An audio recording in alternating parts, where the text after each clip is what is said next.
2,537 people have died this year crossing the Mediterranean. There are 11 million displaced migrants at the moment. Yes, we're talking about the migration crisis. Now, the migration crisis has been in the news throughout Western Europe, everywhere you go. You go to America, you hear Donald Trump saying that he's going to impose a total ban on Muslims entering the United States. And the Sun describes Syrians as poison skittles.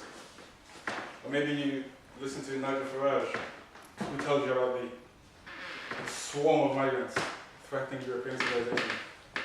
Or maybe you read the Mail, the Express, or the Express or the Sun, and what they tell you is we're facing a swarm of African migrants.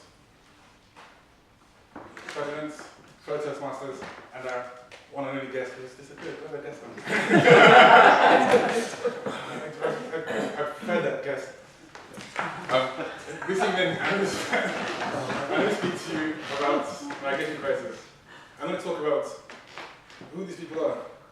I'm going to talk about why it's happened, and thirdly, how can we help? So before I go into any more detail on that, I'm also going to break a rule.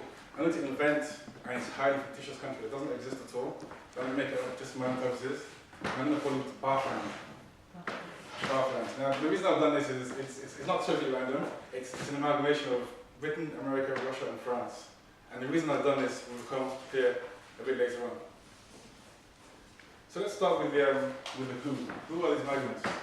So I did some research, and I was surprised to find that 90% of the migrants actually come from just 4 countries: Afghanistan, Iraq, Libya, and Syria. So you wonder where the Mail and the Express get their African migrant crisis from, because only Libya is in Africa, those countries, and they have the smallest number. But let's put that aside for one moment. What do those 4 countries have in common? Well, if you look at it very closely, there's 2 words that go together that define their fate, and that's called regime change. Now, that's one way to look at regime change is, or the way it's actually turned out in practice. It might have been well intentioned, but if you imagine in your house, in your kitchen, say your cooker isn't working, and some guy comes around to say, hey look, I'm going to fix your kitchen, and then fixes the cooker and burns the entire house down. That's how regime change actually turned out for these guys. Let's start with Afghanistan. So Russia didn't like the government of Afghanistan, so they thought, we'll fix it. They went in, won a glorious military victory, and then replaced it with the Taliban. So we'll talk about fireman to fire. So the Taliban, obviously, a bunch of crazies.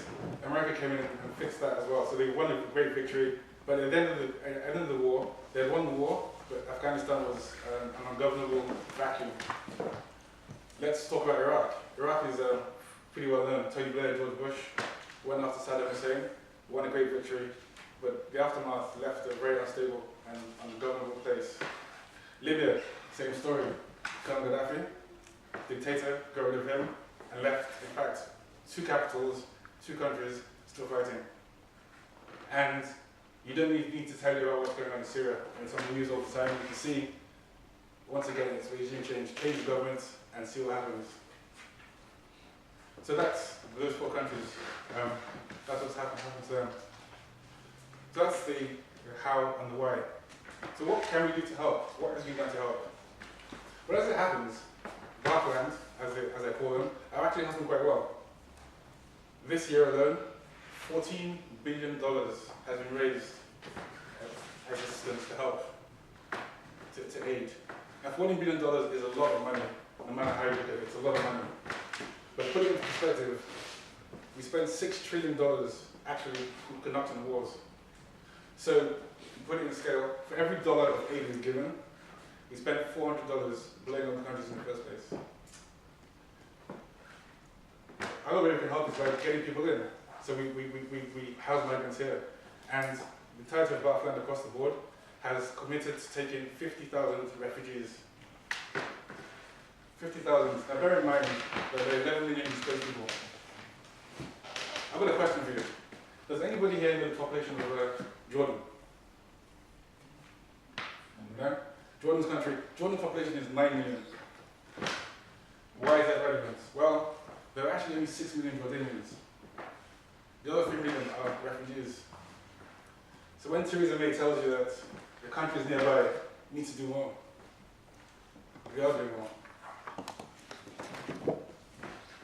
How else can we help? Well, the other thing we can do to help is we have a big advantage over lots of other countries in the world. This is a democracy, and it means that our voices get heard. We can influence what our politicians do. We can influence what our press does.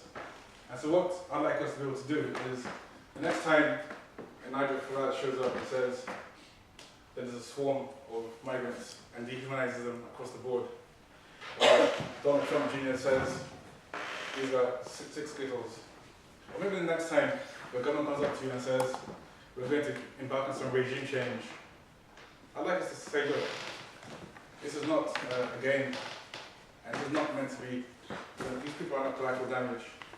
Remind the politicians next time of the dead people of Aleppo. Thank you.